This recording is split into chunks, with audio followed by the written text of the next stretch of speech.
Hey guys, we are live once again on Phototherapy Live. How you guys doing? Well, I am doing great, Juan, and it's a little chilly here. I see it's chilly and very dark up there in Bangor, Maine. See, I'm like, this morning it was 15 degrees up here, and it didn't get above Wow. 32 today. Wow. My gosh. And Alec, how are you doing? You got a sweatshirt on? I do. I'm doing well. It is a little cool here down in Philadelphia. It's definitely jumped from fall to early winter rather quickly. I guess for those of us here in the States, I guess that's an indication that Thanksgiving is right around the corner. Well, Thanksgiving is right around the corner, and we want to start off by wishing everyone, an advanced happy Thanksgiving. And if you look at this slide here, we were talking before we came on, and again, we really want to thank you guys for being here. Alec, you mentioned the United States. We have members from around the world. I mean, it's so cool to see. I look at the post. We look at the post. We see the members like in Europe, Australia, everywhere, Central and South America. So anyway, we're all very lucky to be here. It's a crazy, crazy time out there. But the thing is, I think this is a good time of year to, really give thanks. And Juan, remember this a couple of, I think actually a couple of months ago. We did like a little like food drive. So we want to encourage people to give to their local food bank. I think even a dollar goes a long way. Oh yeah, absolutely. These guys, the way that they stretch the money to feed people is unreal. It's unbelievable. So any little bit helps. The more they can get. Usually, also they get matching pledges as well. So anything that you give, Yes. oftentimes gets multiplied. Oh, absolutely. And Alec, actually, this idea came from Alec because I think the last time we went to like a national food bank, and Alex said that he's given to a local food bank where he lives. So I think this is really a good thing to do at this time of year. So anyway, we have a couple of really cool announcements. One of our friends is Adorama, and part of the Adorama family is a company called Printique. And they make these awesome calendars and prints and mugs and all this other stuff. They also make frames, and actually behind me you can't see, but I just made like a whole show from them. Anyway, they said that for our members, they love the phototherapy group. And Michelle Libby over there said, you know what? I am on a lot of phototherapy. I'm on a lot of Facebook groups. She says no group is as active as a phototherapy Facebook group. And I think that's true. And Alec is our vice president of membership development. Alec, wouldn't you agree? I would agree. I'm just looking at this, and it's just absolutely amazing. We've got people in Prague, Australia, New Zealand. Morning, noon, and night joining us today. It's pretty incredible, and it's an active community. And I think the other thing, Rick, is that our new members are jumping right in and getting very active in the community. So that's even, as exciting that we can, for almost close to a year, still people are just as excited, and new people who are joining want to get in on it right away. So it's fantastic. It is totally cool. So anyway, they're giving us a deal on calendars through the end of the year. So if you go on the Printique or website, just printique.com, and type in the code calendar 2021. Now it's a one-time or actually it should say one-time offer, not one. Actually, it's a one-time order too. But in other words, if you want to order like 50 calendars and give them to your friends or sell them, you can do this. So I came up with this idea for my calendar, like a vision calendar.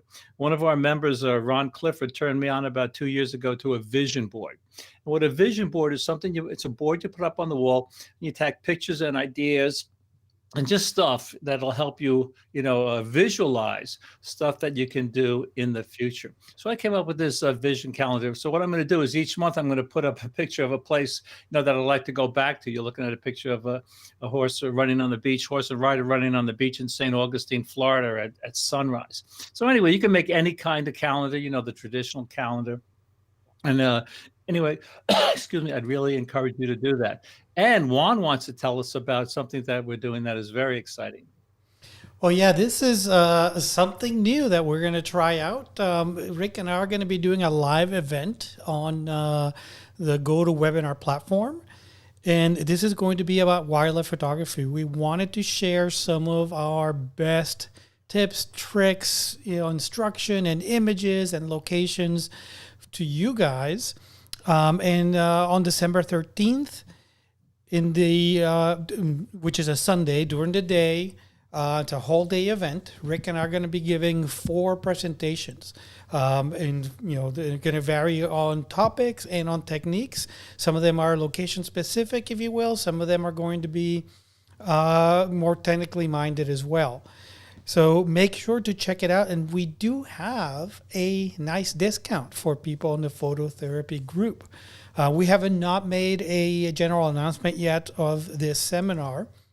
But for phototherapy group members, you can save 25% on the registration until Thanksgiving. The general registration is $39.95 for the full day event.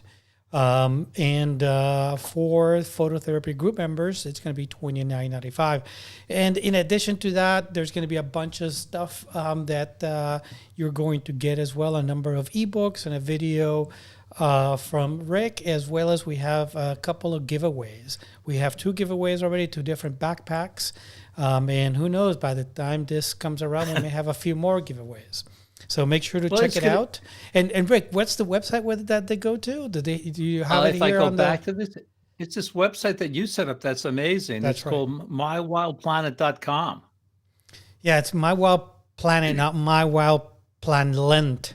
You had a spelling mistake there. I can fix that. Yeah, we Rick and I had a conversation earlier today because both of us are bad at proofreading. Yes. So yeah, bad. Go check it out at mywildplanet.com, and you can get all the details there, and you can sign up. You can get the entire schedule for the day, and click on the button to sign up. So. And there should be a link in the group as well, right? In the Facebook group.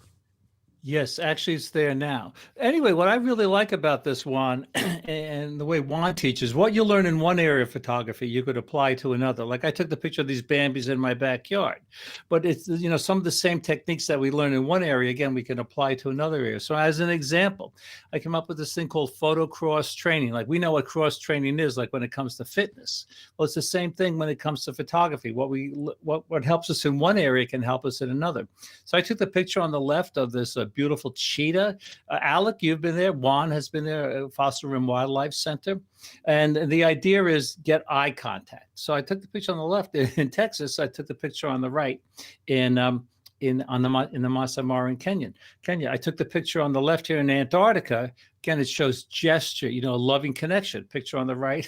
Again, the Bambis in my backyard. It's the gesture that makes the photo. So, we are going to, one of my talks is wildlife around the world. But even if you're not going to get to some of these places like Antarctica or wherever, you could apply the same techniques to other places, maybe closer to home. So I think you're going to have a lot of fun and learn a lot.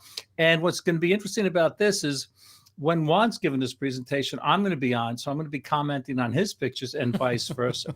So it's going to be a great learning experience. And I think it's going to be a ton of fun.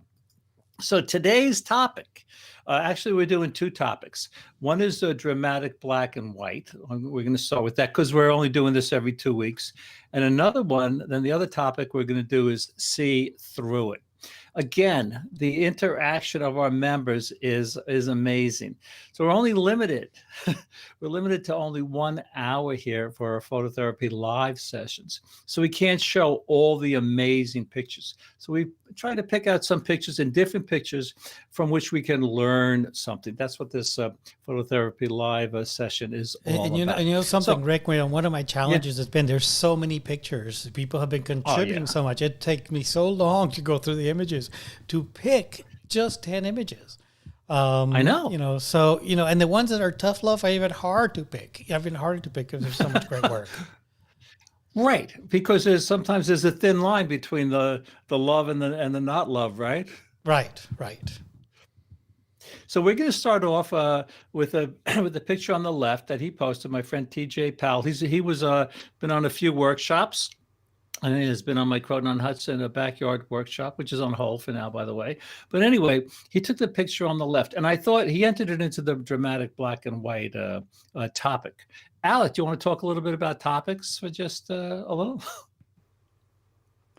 Just a little, and we'll just remind our new members that in order to be considered for programs like this, or to help our members sort through your images when you post them and get to be familiar with your work, assign a topic. It's very easy to do. We have 130 topics or thereabouts now, so you should be able to find one for just about anything you want to post. Yes, and you can create new topics. You can, but there's a fee. There's a fee. There's a fee or a penalty, one or the other. I'm not sure. Well, one or the other depends on whether or not it's a duplicate. Sometimes we have people posting duplicate topics or wanting to post duplicate topics because they haven't scrolled down the complete list. That's a penalty. Well, it always depends, right? It depends. I've heard that once or twice before. Yes, it depends. Okay. So anyway, we're going to start with this picture by my friend TJ Powell. And again, we're going to try to give constructive criticism. I really like the picture. I like that he shot at an angle on the left. There's great depth of field. Everything in the scene is in focus. But, I was saying, how could you make it a little more dramatic? And usually when it comes to dramatic pictures, so the topic here is dramatic black and white, you want to boost the contrast a little. And Juan and I were talking before that when you want to boost the contrast a little, the last thing you want to do is use the contrast control, right, Juan? Yeah, absolutely.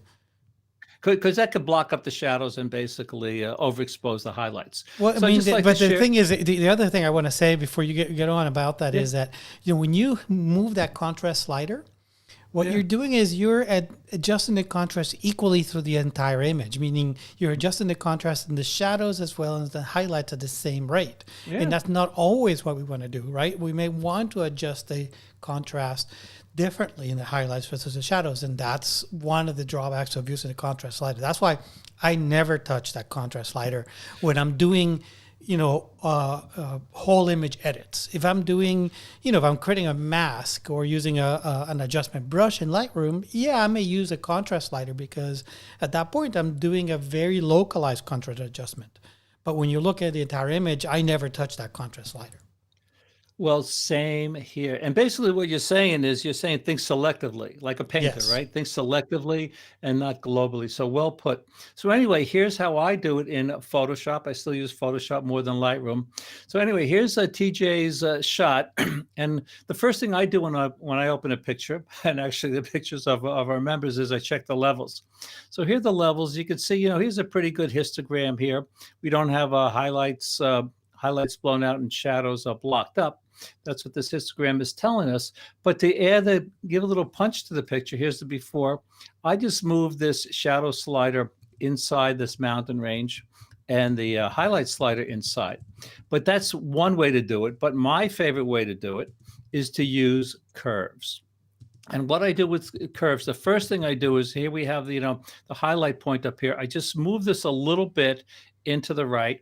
And I moved the shadow point a little bit into the left. So this will preserve. We were talking about before that we don't want to blow out the highlights and block up the shadows. This will preserve those.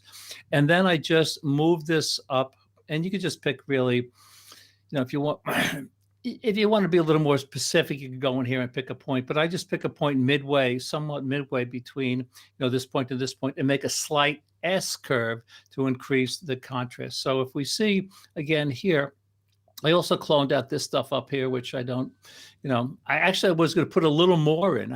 I did that, and I didn't do the greatest job. I was going to put a little more in here to frame the smoke. But anyway, I think you can see the difference. But just boost. I always say to people, if you want to, I don't promise people. You guys know about my one picture promise. I say that I can't promise you this, but I suggest that if you boost the contrast a little, you'll like the picture a little bit better. You'd agree, right? Yeah, Mom? I mean, and the key there is a little, right? Is that you don't want to overdo this. Just like when we're cooking and baking, a little bit of salt goes a long way. If you put too much salt, you're going to ruin your dish. And the same thing goes with adjustments. You got to think about the whole image and how you're making adjustments by making a small adjustment here and a small adjustment there. So don't overdo it. Just do it enough to create that sense of drama in your scene. Well, that's a good analogy, and I guess that's why they call images overcooked, right? Right, exactly. That's exactly why I call them overcooked. They're overdone. Definitely overdone. Okay, so we're going to start out with pictures that I love, and then some ones that need some tough love, and then we're going to get to Juan's pictures. We're keeping an eye on the time, so we're done by 6 o'clock. I love this picture by Paul Smith. A lot of thought went into this picture. I love the movement. I like that he filled the frame. I mean, the movement, there's a lot of what's really cool about this is a lot of movement in a totally still, picture. This model in a dress, frozen in time. But the light, if you look at the light on her face, it's coming from one direction. And if you look at the light on her hair, it's coming from a different direction. And Juan, you were talking about that we don't want to, boost the contrast too much. Otherwise, the highlights are blown out. What an amazing job I think Paul did in creating this picture, lighting this picture, capturing the movement, and at the same time getting an awesome exposure. Yeah, I mean, the exposure to me is just mind-blowing. The fact that we have this really nice directional light coming in from the left, another directional light coming in from above on the hair, but then you have this really smooth light on the dress, which really gives you all that texture and I mean, I feel like I can almost touch that dress. Really, really nicely done. It's just beautiful. But again, that lighting, I would like Paul to maybe explain how he lit this, how many lights he used, because it's really, really beautiful. So good for you, Paul. Okay, this is one of the Vicky did this. She posted, this is one of the first pictures that was up there in this category. This is like, a low key image, right? With a lot of shadows. This is more of a high key image. And I just love the feeling. When I looked at this, I thought it looked like a black, out of a black and white movie, or it looked like a painting. I love the movement. I love the exposure. I love the expression on the cowboy's face. The only thing, if this isn't really a tough love, because this is still in the love category. The only thing that I might have changed is pick a different frame from the sequence, because I don't really, the legs straight out, I usually like to see horses with their legs bent, but it's still an amazing picture and not an easy shot to get, as on panning, right? Right, panning but like you said, I to me the feet, the hooves feel a little bit awkward and stiff, and that's why we like to have those legs bent a little bit, right? Because the animal doesn't seem as stiff or as static, if you will. But yeah, I mean, you're right. Getting that panning done right while still keeping your main subject in focus, which is obviously the cowboy on top, is hard. You got to shoot a lot, and it's one of those times where it's almost like spray and pray. Yeah, right. I like the way that Vicky also gave Piper McKay, I guess she was on a workshop there, gave her credit for this. I always say give credit where credit is due. Piper McKay, I think she's back in Africa now, leading some workshops, an amazing, amazing photographer. So Vicky, great job on this one. I really love it. I love the tone. Juan and I, we talk about the exposure, the histogram, curves and levels and all that stuff. But it's, illustrated in this picture too. It's the mood, it's the feeling that is the most important, way more important than technique. You'd agree, right? Yes, absolutely. Any comments, Alec? Not really. People are just listening and enjoying. Cool. Well, I'm enjoying, and I'm talking and enjoying. Okay, Dick Tarr. Look at the mood and the feeling of this picture. I think it might have, could have been a little brighter. I tried making it brighter, but then in these areas over here, lost some detail. But again, it's the interaction. I was talking about the interaction here, like what you learn in one area, you could apply to another area. But the feeling that this picture conveys, I think, is cool. I like the way he calls it couples therapy. Great title. And although these are love images, but I would like to see the egret on the back a little bit more lit, just like we have that nice light on the one in the front. That's kind of modeled lighting, which is beautiful. I'd like to see a little bit more light on that rear egret because it kind of like recedes a little bit into the background, and I think the interaction between these two is super important. Yeah. Linda says gorgeous. Perfect. Diane Gordon, one of our moderators. Another Linda. Krugman, perfection. So we read all these comments. So please keep these comments going. We have so much fun looking at these. My friend Ron Clifford, look at this picture. I don't know if he planned this, but it looks like a heart, right? Almost like a heart, the way the water is shaped like that. And also this is, I think, a great example of what Juan loves to say about a lot of pictures. You always say not always. You say that you like to have some more space around the picture, around the subject, right? Yeah. This is a great use of negative space. Yeah, beautiful. I mean, again, the dramatic black and white. When you're shooting black and white, make sure to utilize that density of the blacks. Look at the hair, like the texture on the hair, the color on the hair, and that deep black background really makes her stand out. He says here, I'm reading this, in this image titled The Baptism, I wanted to convey, again, we talk about the mood and the feeling, the powerful undertones of surrender, rebirth, and hope of a new awakening. Black and white has a way of distilling an image to its core emotional connection. Ron is an amazing person. Those of you who, if you have a pen around or a piece of paper or just make a note, Ron Clifford did a TED Talk. I'll post a link again on the phototherapy page. He's such an inspirational speaker. He is so good, so caring. I only met him once in my life about 10 years ago. He actually contributed, like you want, to one or two of my books. But if you could check out his TED Talk, it's just amazing. He's such a wonderful human being. And look at his profile picture here. This is in black and white. But, I talk about, what people say about their pictures because our photography is so personal to us. I'd say about 20 years ago on a workshop, this is before Juan was born. About 20 years ago, 20 years ago, maybe it was 15 years ago, on a workshop, we were sitting around a campfire in Montana. And I started to ask the people, what does your photography mean to you? And I said, just think about it. We were having some beers and, happy hour. I said, just think about it. And we'll start in about 5 minutes. And we went around the campfire and it was amazing what people said about how important their photography is to them. And this is, illustrated in our phototherapy Facebook group. And then I asked, what would you do without your photography? So we went around again and some people are actually crying. And I know how important photography and phototherapy is for our members. So we're so glad that, you're sharing your pictures. And this is a great place for other members as well as your moderators, including Juan, Alec, and I, to get motivated and to stay inspired. So I look at a picture and I read something like this and I say, this is really cool that we're all here, all in this together. Okay, Rick, Mark Drawbridge. It's a great talk, and I posted the link to it. Oh, thank you so much. It is a great talk, and Ron is a wonderful person. Okay, I'm going to have to speed up here a little. Anyway, Mark Drawbridge took this picture. It's a one-word title. My brother, Bob, is really big on one-word sentences because they can say a lot. And I think this says a lot. Protect it.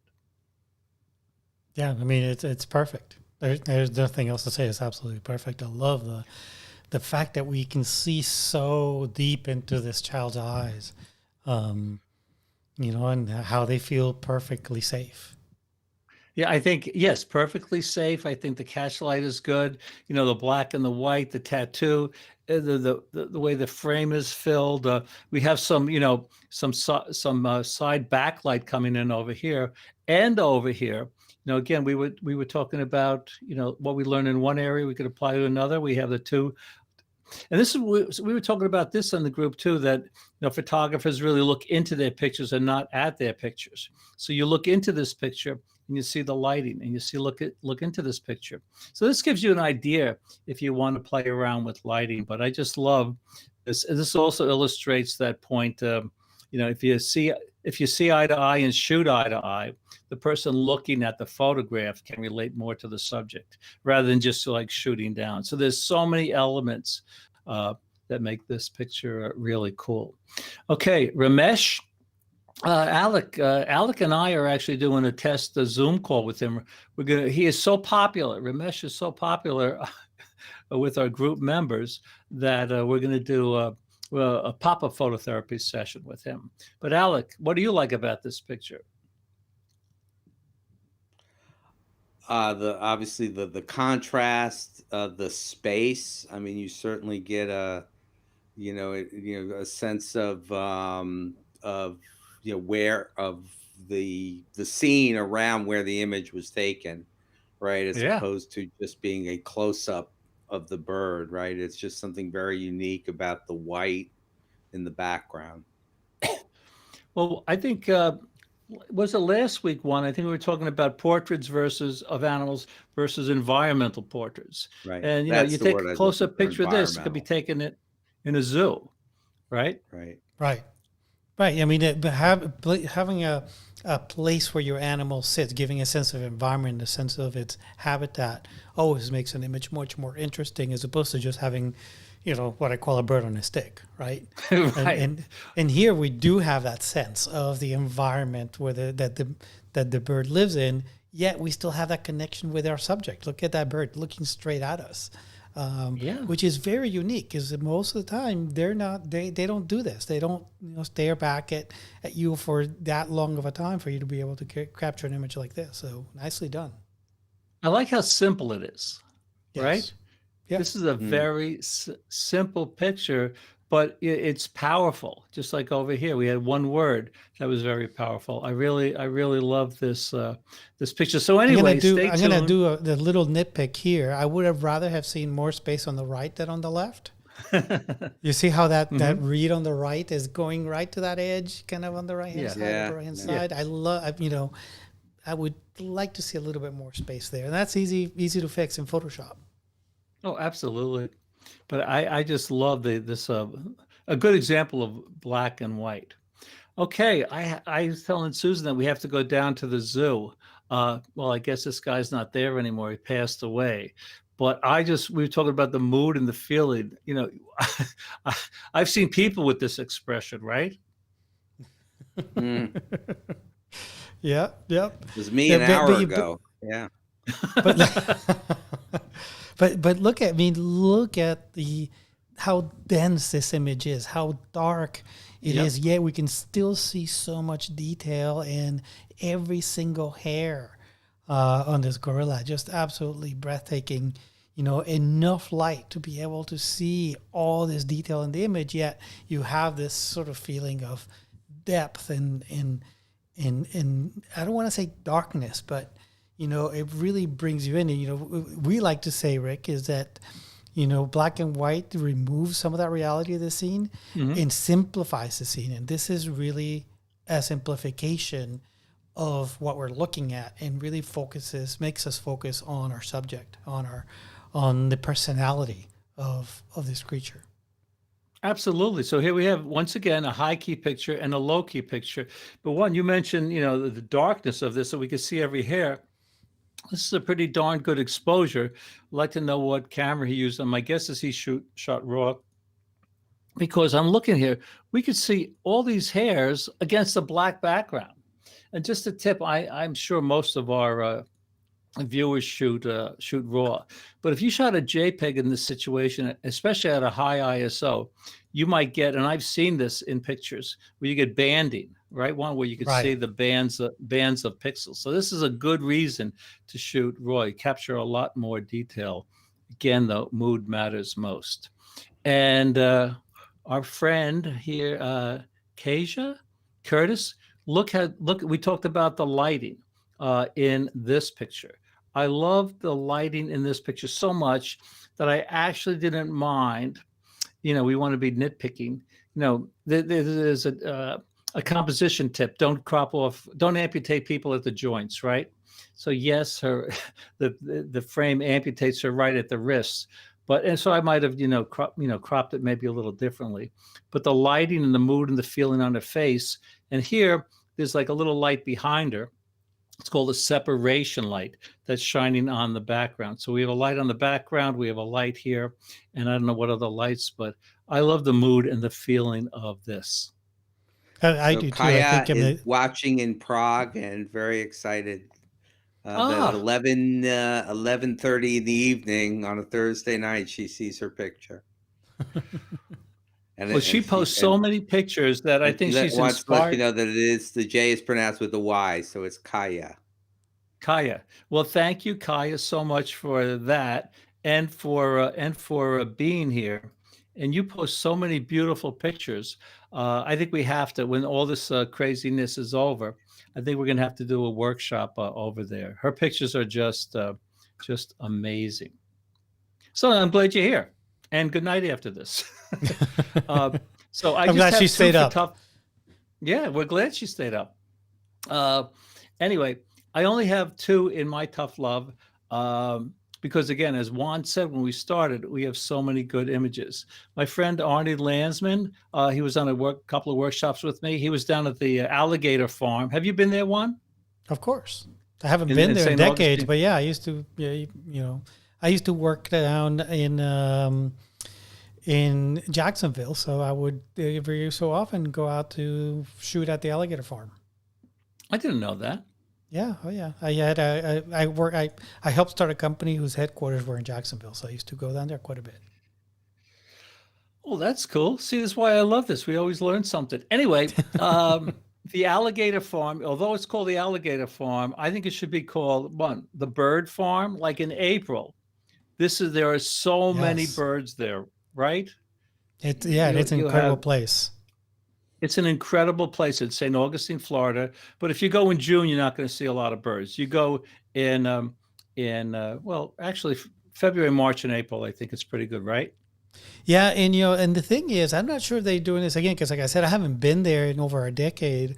But it used to be that you could get a special permit to go in early in the morning before they even opened up. So you didn't have to deal with, all the different tourists that were there. You got in a little softer light, and it was just you and a few other photographers. So I think you have to get a membership, which is not expensive, and then you get a special ticket that allows you to go in, I think, an hour early before it even opens. And I think that that's the best time to go because you don't have all the other people there that are maybe distracting the birds, even though the birds don't really pay that much attention to all the people there. Yeah. They may occasionally glance and get a little distracted by all the visitors. So if you do make it, inquire about getting in early. It's like a little photographer's package or something. That is a great tip. Again, though, you want to check to see when the birds are there. Anyway, you're going to, and actually getting back to the morning, you can see them flying in, building their nest. You're going to get a lot of action shots. So I like the gesture. We were talking about the gesture before, but we were also talking before that we don't want the highlights blown out. So the highlights are a little blown out in some areas here. And like one of the reasons why this image has impact is because the background is so dark. So I might have darkened some of these twigs in the background to make the bird stand out. So Arnie, if you're here, if you're listening, or if our listeners want to try this on one of their pictures, make sure that you don't have these highlights blown out. But it is a beautiful gesture, which is, I'm sure, why Arnie picked the picture. Okay, Bonnie. Bonnie is one of the most active people here, and Alec, maybe you could tell me if she's watching. She is. She is. Well, hi, Bonnie. So this is called Tough Love. We love you. And so 2 things. You see a lot of these other pictures. They're like they're filling the frame. So you might want to try posting pictures at a higher resolution. So this is as big as I could get it. But, I like the feeling of this picture. I see this fisherman is working. He's pulling up the net. I like the reflection. But something happened, I think, in your processing where maybe you increased the contrast too much, or try to lighten the subjects, because we have like a halo around this part of the picture, and a halo around this covering here, and a halo around the man here. And Juan, you saw this too when we were reviewing these before we started. Yeah, it does look like, they used an adjustment brush to bring out some of the shadows in those areas because the image was kind of dark, and that's where that halo came into place. And that is something that can be remedied pretty easily with Photoshop and Lightroom. You can adjust the brush so that you're only picking the subject and not that water, because you do have that halo that's a little bit distracting. But I do love the action. I love the reflection also. But again, I also like to see a little bit more of the space of the area that they're in. Give it a little bit of context. Right now, we don't have that much context in the image. So give me a little bit more context of the location. I don't know if you have more space at the bottom or at the top. But maybe the bottom may be the way to go, because there you have some kind of reflection there as well. Yeah. I say the same thing. You don't want to cut off the reflection. So Alec, did Bonnie have a comment? So she is asking, maybe you could just give a slower explanation for a minute as to how you might bring out the color a little bit differently. The color? To eliminate the halos, because she did notice that when she processed it. Well, I think what Juan said is true. Just reduce the opacity, whether you're in Photoshop or Lightroom. But also maybe that it didn't need it, right, Juan? Well, I mean it may have needed it if they were using a brush. Let's say if we're using a Lightroom, what you want to do is turn on the feature of the brush that does detect edges, so that it only picks the subject and not the water. So it's not a big brush. It only picks out the elements that are there. Same thing in Photoshop. When you're creating a mask, right, and you're using the magic wand tool or even the lasso, whatnot, you can then refine the selection so that you only pick the subject and not the background. So that when you make those adjustments to bring out the shadows, you're only doing it on the subject and not the water behind. Yeah, halos are a dead giveaway to maybe to something that was processed too fast. Actually, do a search on Google. I hate halos, and actually But also, with HDR, it also may because Bonnie also added she did it in HDR, so I know that in can HDR. be a hazard of HDR. I was just going to say that you do a search, I hate HDR, on Google, 3,000 pages or more are going to come up, and it's going to be people hate the halos, right? Yeah. And the halos are the dead giveaway. My first Sammon critique was the halos. It was my Route 66 picture in HDR, and we discussed the halos. So. And we're still friends. And we are. Good. Good. Well, Phyllis, actually, look at this. So Phyllis posted here. I'm going to put this in the broadcast so people can see it. Phyllis said, maybe a topic for a show, top 10 processing tips. Oh, that's good. Yeah, maybe that's a good topic for a show where we can actually show images and do some tips on processing those images. Hey, maybe you could do the do's and I could do the don'ts, or vice versa. Yeah, or we can take turns. Yeah, or we could take turns. Well, one of my tips, thanks, Phyllis, because, again, one of my tips would be to use curves. So we could talk about that. And Juan's tip was really good about, on the other one too, thinking selectively. I forget which one we were on. We were thinking selectively. But anyway, thank you, Phyllis. It's a go. Not for next week. Next time. We're doing this every 2 weeks. Okay, Juan's turn. Bonnie, I hope you appreciated the tough love and know that we love you, and please keep posting. Yeah, I mean, and this is the thing, right? I mean, the images that we pick for tough love or for love are images that strike us, right? That pique our interest in one way, shape, or form, and we'd like to see them, a little bit better. Like in this image, for example, there's lots to see here, but at the same time, I'm not sure what it is that I'm supposed to be looking at. What is the subject of my image? The frame is beautiful. The barn that you're in, the woodwork is beautiful, but besides that is just the field in the background. So I'm not sure exactly what I'm supposed to be focused on, and what is it? What am I getting away from this image? So think a little bit about your subjects. What are you trying to convey with your image? What kind of story you like people to make up in their heads as they're looking at an image, and think of how compelling that may be to someone. You want someone to be lingering on your image, right? Looking at it and trying to figure out what the subject is, looking at all the little elements or details in the image. Here, I'm just looking at a door frame with a field in the background. So there's nothing that's really grabbing me. How about you, Rick? What do you think? Well, we say that our eye is drawn to the brightest part of the scene first. And if I have a white sky, I usually don't include it in the frame, or I include less of it. So we could add less of the white sky, but moving the camera up like a little higher. I do like the way that Donna, shot at an angle like that, and that we have it like good depth of field. Maybe a person in there would have added some interest to it. But I agree, that there's a lot going on, and the white sky is. I know we can't replace the sky like with the new version of Photoshop and in Luminar, but I don't think that would really help here. Also, I would have cloned, the little distracting things like this out. But again, it's a good idea, but I think Juan's tough love. I think you picked a good picture to illustrate that we need more going on. Susan Duggan, she's been here before. Yeah, and again, like I said, we pick these images because they grab us in one way, shape, or form. And I think one of the things that you hear me say over and over again is I like images that are simple, that are straightforward, that we know what we're looking at. And those are the ones that are going to attract us the most. There's so much going on in the scene that I'm not exactly sure what I'm supposed to look at. I think that especially that pier leg on the left-hand side that is at an angle is really distracting me. It keeps pulling my eye towards it, as opposed to looking down the frame. I think in an image like this, I probably would have simplified it. And the way I would simplify it is by cropping in a lot tighter.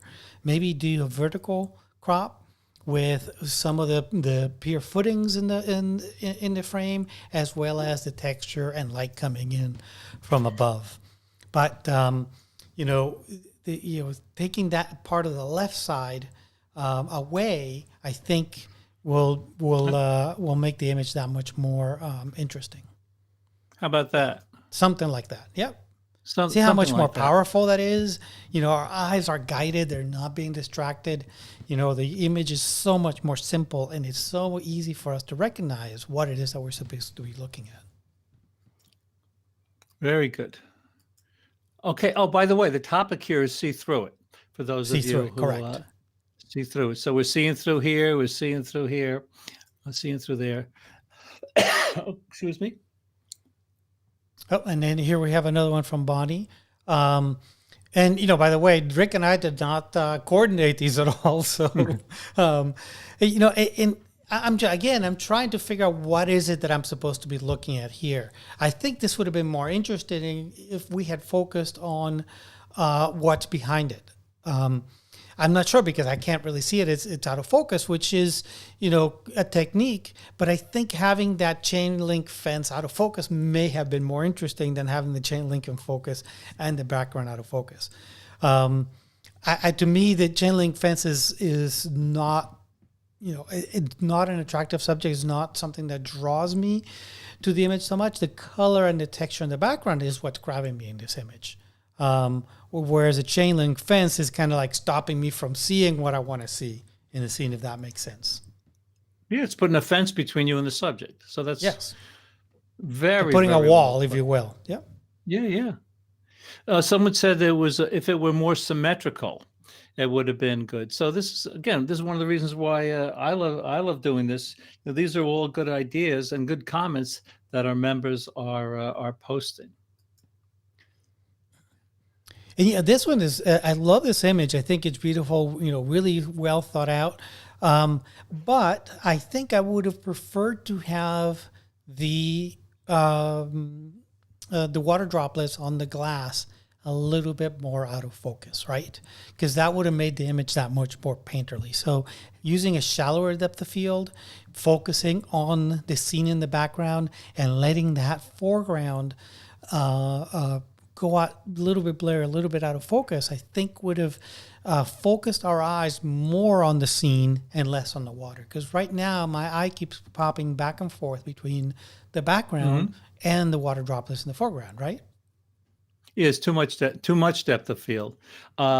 I also might have taken, cropped this out or cloned this out. I was looking at this picture. I was just thinking back to Phyllis's suggestion. We should get her involved because she's excellent at processing. I don't know if you've seen some of her work, but she's won all these awards and everything. She's good friends with Sissy Fry. Alec, Sissy Fry here? Need you ask? Okay. Of course she's here. Yeah. She said, "Hi, Sissy. How are you?" Sissy and Phyllis, we were all together. And Juan, did we go to a local Coyote, the barbecue place, when we were there at Fossil Rim? Yes, we did. We went. Yes, I know. We had Alec, like a table with like, I don't know, like 10,000 pounds of meat. Yeah. that we had to eat.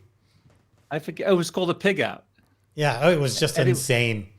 We were there with Sissy, and she got this. I know we're going off track here. She got this burger that was like this. Susan has a picture of her, like it was hysterical.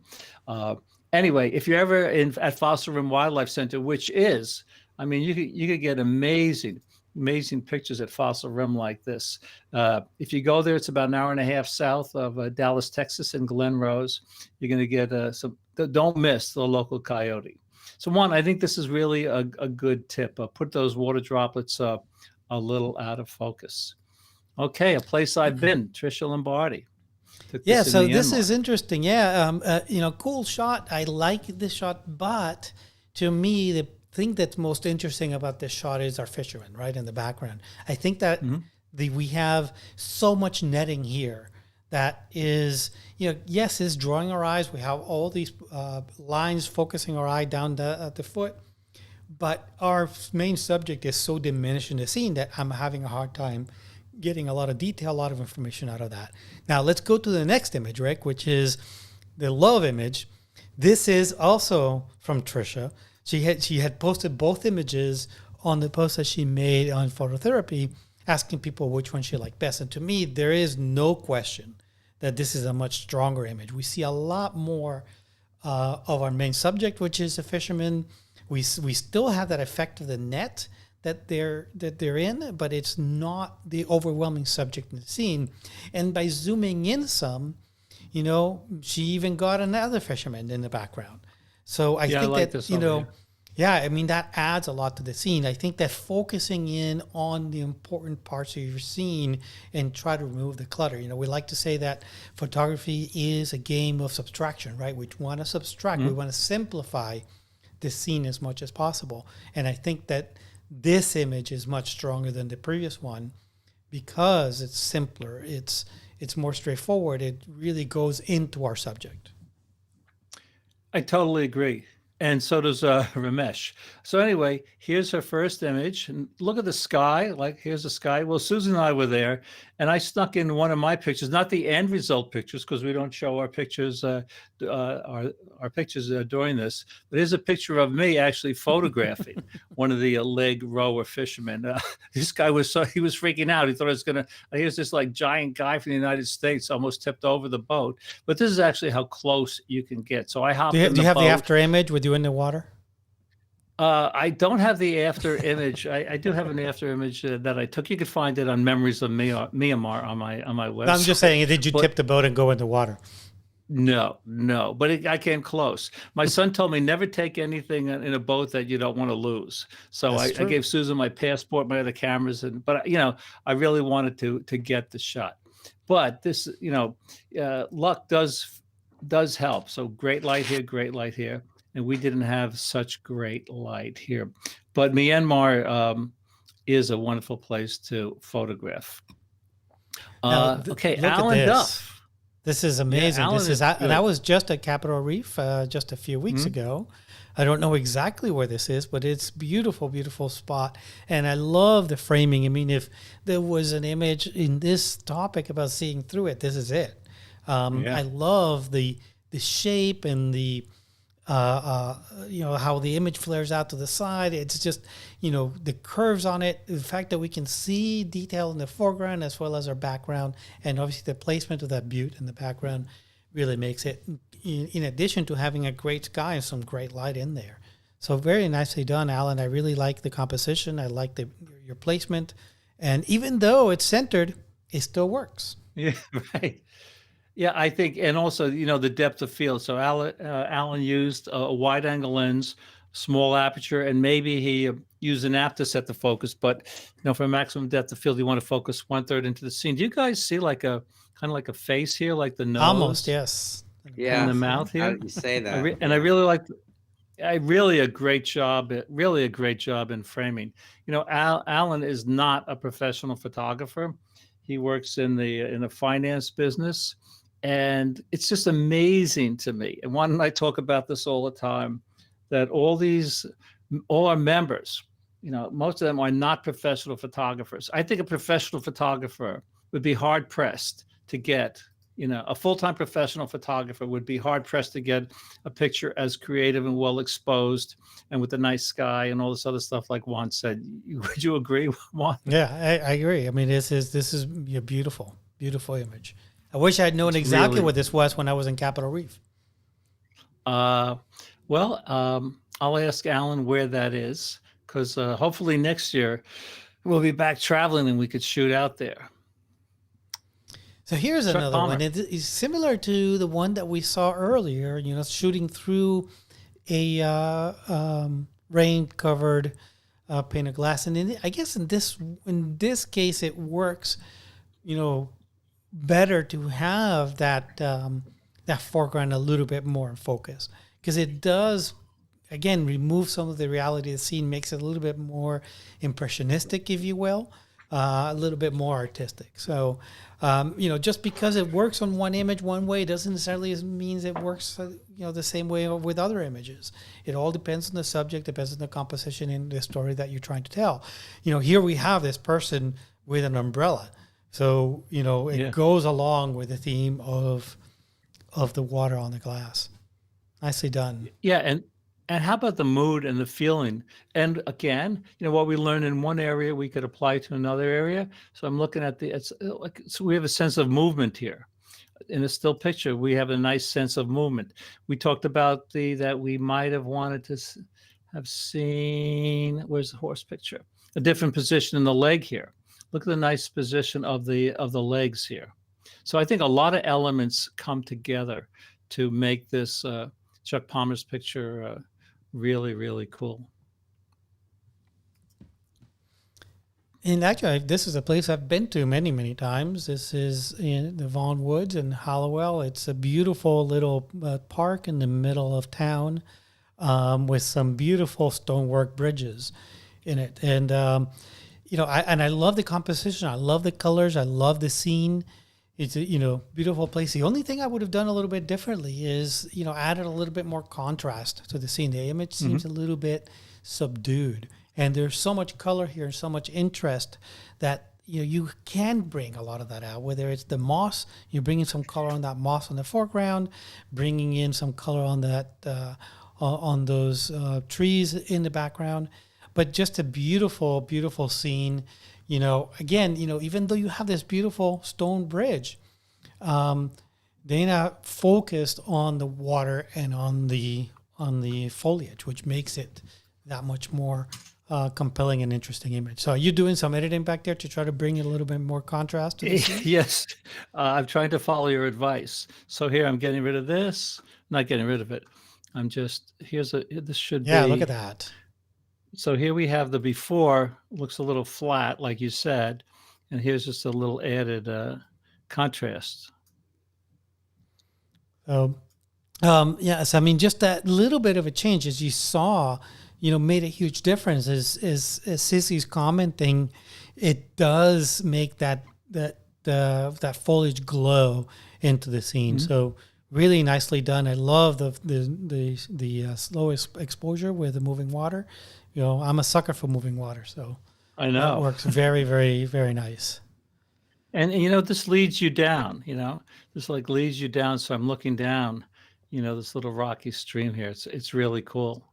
I also like the way Dana, it probably took her hours to place the leaves like this. I mean, it's incredible how she placed these all around. Yeah. You've seen people do this. Well, not. Oh, I'm not beyond doing that. I've done that many times, placing leaves well, you're out making in the a right picture, places. right? Yeah, making a picture, right? Yeah. Yeah. Okay. Okay, one more. And this one's from Steven, right? And just, Yes. this is an image. It's, there's so much in this image. I keep looking at it and keep seeing more and more into it. It's like a ton of tiny little frames that are frame composed within the shape of this doorway or this fencing, whatever it is. And I was hoping that you wouldn't have this in your dramatic black and white, because it is a dramatic black and white, but it's also see through it. So we actually worked for both themes. And again, another image where dead center works beautifully.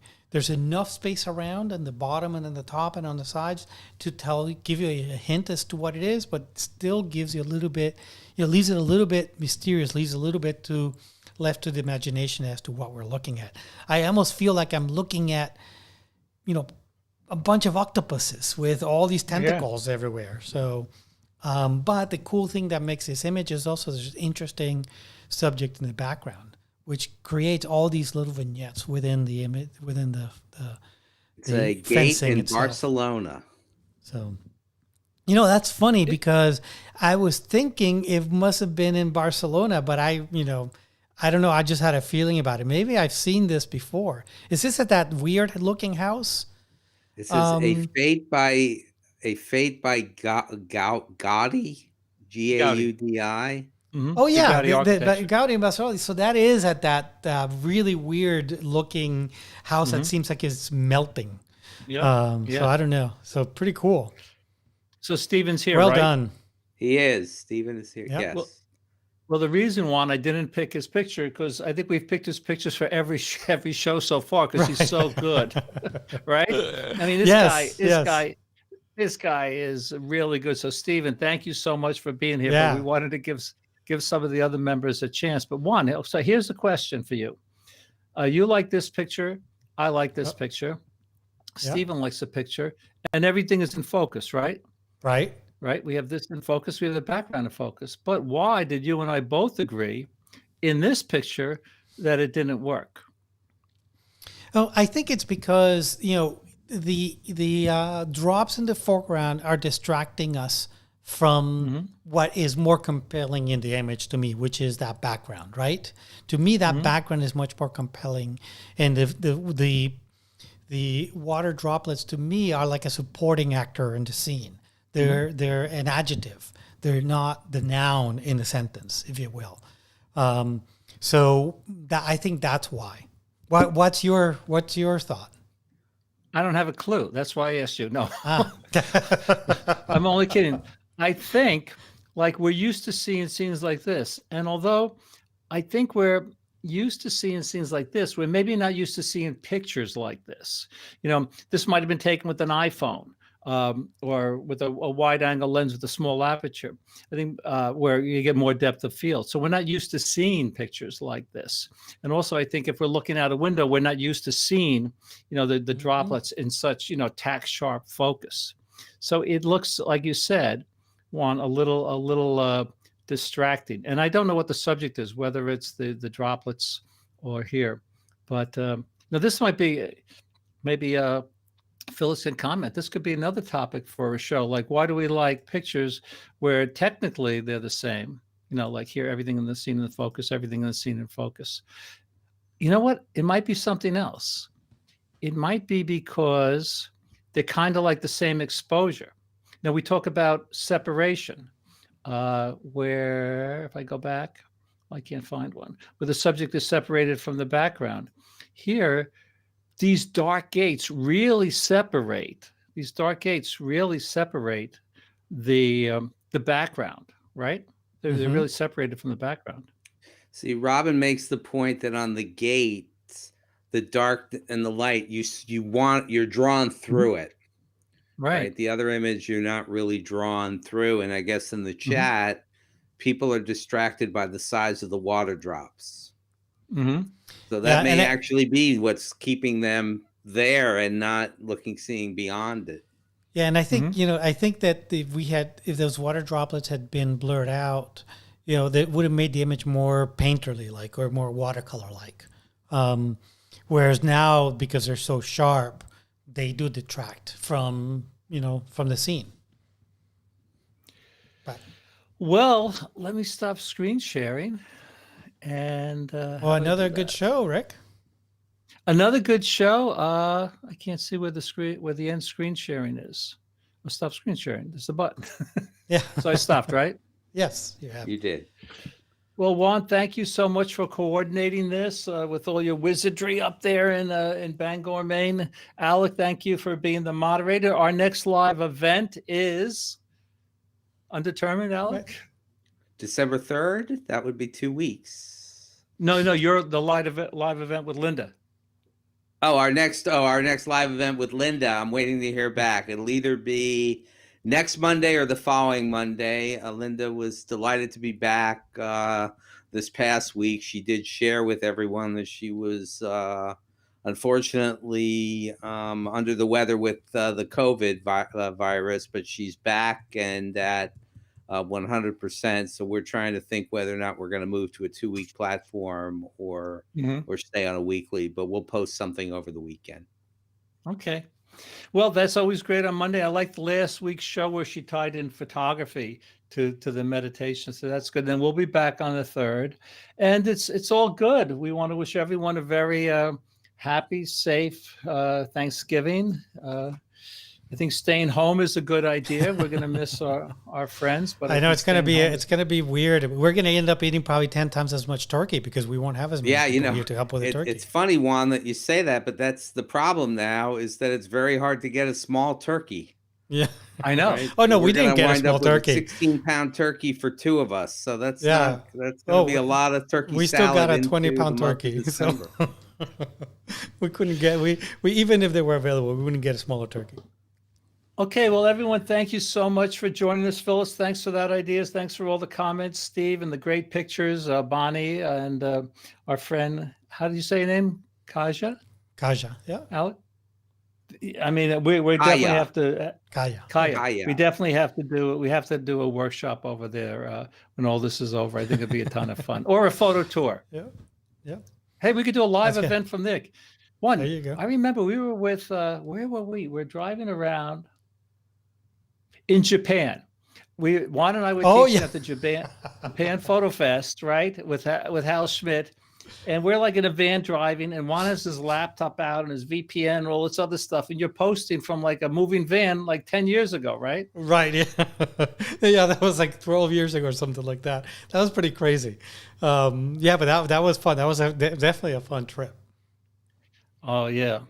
Okay, folks. Well, we'll see you again, and the next show will be December 3rd, and we'll post our topic on the phototherapy group in Facebook. Hang in, everybody. Happy Thanksgiving. Take care, folks.